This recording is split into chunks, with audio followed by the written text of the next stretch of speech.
गौरी पुत्र गणेश को प्रथम करो प्रणाम। मनोकामना पूर्ण करे, सफल करे सबका। बोलो गजानन जी महाराज की जय हो। अब आज का प्रसंग है कि गृहस्थी बनूं या साधु। एक व्यक्ति कबीर के पास गया और बोला, मेरी शिक्षा तो समाप्त हो गई, अब मेरे मन में दो बातें आती है। एक यह कि विवाह करके गृहस्थ जीवन यापन करूं या संन्यास धारण करूं। इन दोनों में से मेरे लिए क्या अच्छा रहेगा, यह बताइए। कबीर ने कहा, दोनों ही अच्छी बात है। जो भी करना हो यह सोच समझ कर करो और वह उच्च कोटि का हो। उस व्यक्ति ने पूछा, उच्च कोटि का करना चाहिए। उस व्यक्ति ने पूछा, उच्च कोटि का कैसे है? तो कबीर ने कहा कि किसी दिन प्रत्यक्ष देखकर बताएंगे। वह व्यक्ति रोज उत्तर प्रतीक्षा में कबीर के पास आने लगा। एक दिन कबीर ने दिन के 12 बजे सूत बुन रहे थे। खुली जगह में प्रकाश काफ़ी था। कबीर साहब ने अपनी धर्मपत्नी को दीपक लाने का आदेश दिया। वह तुरंत बिना किसी सवाल के जलाकर लाई और उनके पास रख गई। दीपक जलता रहा और वे सूत बुनते रहे। सायंकाल को उस व्यक्ति को लेकर कबीर एक पहाड़ी पर गए, जहाँ काफ़ी ऊंचाई पर एक बहुत वृद्ध साधु कुटी बनाकर रहते थे।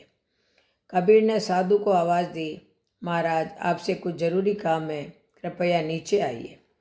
बूढ़ा बीमार साधु मुश्किल से इतनी ऊंचाई से उतरकर नीचे आया। कबीर ने पूछा, आपकी आयु कितनी है, यह जानने के लिए नीचे बुलाया है।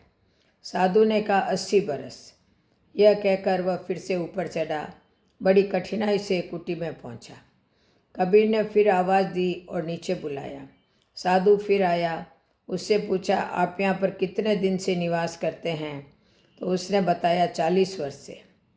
फिर जब वह कुटी में पहुँचते तो तीसरी बार फिर उन्हें इसी प्रकार बुलाया और पूछा, आपके सब दांत उखड़ गए या नहीं? उसने उत्तर दिया, आधे उखड़ गए। तीसरी बार उत्तर देकर वह ऊपर जाने लगा। तब इतने चढ़ने उतरने से साधु की सांस फूलने लगी, पांव कांपने लगे। वह बहुत अधिक थक गया था, फिर भी उसे क्रोध तनिक भी न था। अब कबीर अपने साथी समेत घर लौटे तो साथी ने अपने प्रश्न का उत्तर पूछा। उसने कहा, तुम्हारे प्रश्न के उत्तर में यह दोनों घटनाएं उपस्थित हैं। यदि गृहस्थ बनना हो तो ऐसे जीवन साथी का चयन करना चाहिए जो हम पर पूरा भरोसा रखे और हमारा कहना सहजता से माने।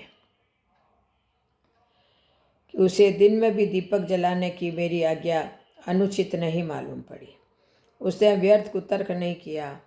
और साधु बनना हो तो ऐसा बनना चाहिए कि कोई कितना ही परेशान करे, क्रोध व शोक न हो, हम एक समान सहज रहें। बोलो जय श्री राम, जय ओम नमः शिवाय, जय जय श्री राम, जय जय श्री राम।